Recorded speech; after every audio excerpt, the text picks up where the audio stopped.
As the Mindy Project shows us, many people want to lose weight without all of the work.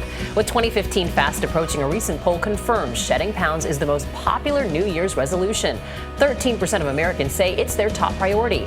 Americans spent $2 billion on weight loss pills in 2013, a gain of 11.6% from the year before. First, on CBS This Morning, Consumer Reports reveals its new survey asking users about the safety and effectiveness of supplements. Trisha Calvo is the magazine's deputy editor of Health and Food. Good morning to you, Trish. Good morning. So I want to ask you, because I think people naturally think diet pills, they have some understanding there could be some dangerous things in there. But supplements are totally different, and I think we all are led to believe they're natural.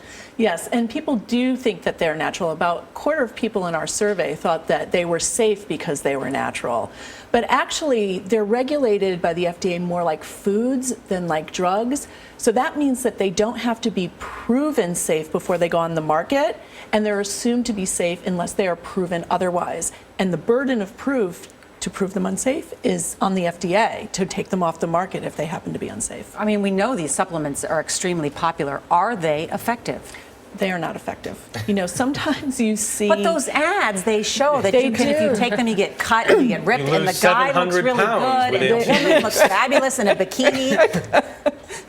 You know, sometimes on the side of supplement bottles, you see a lot of different claims, and they're allowed to make claims about the way that the body functions, but not about disease. So they could say something like burns fat, but they can't say reduces the risk of obesity, because obesity is the disease.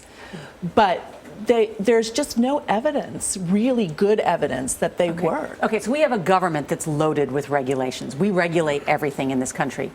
Are these regulated? They're regulated more like foods. So, for example, well, why isn't there someone saying that the claims that they make are not true? They're supposed to be true. And they are supposed to have evidence to back up any claim that they make. But again, the burden is on the FDA to prove them not to be true, to prove them not to be safe. So there are a lot of supplement manufacturers, and there are a lot of claims being made, and the lines about the regulations are not very clear. So here's the thing. I mean, we've established pretty simply that these pills do not work. Now the question is, what are the potential risks of taking them for someone? About half of the people in our Consumer Reports survey had side effects, and it was jitteriness, rapid heart rate, dry mouth were some of the most common. And for people who are also taking prescription medications, these pills can interact with the prescription drugs and raise blood pressure. And then some pills are actually adulterated with banned substances, and the FDA has taken a bunch of those off the market. And do they list what substances are in there? They do list the ingredients, but when something is a banned drug is not listed on the ingredients list. Mm-hmm. Wow. Trisha Calvo, thanks very much. Thank you. Some interesting information. More depressing news for the new year. The new year. We just thought we could take some pills and lose weight. Somebody handed me a piece of chocolate in the newsroom yesterday, and I said, "Why are you forcing this on me?" They said, "You have 2 more days to eat it." I know. Until New Year's.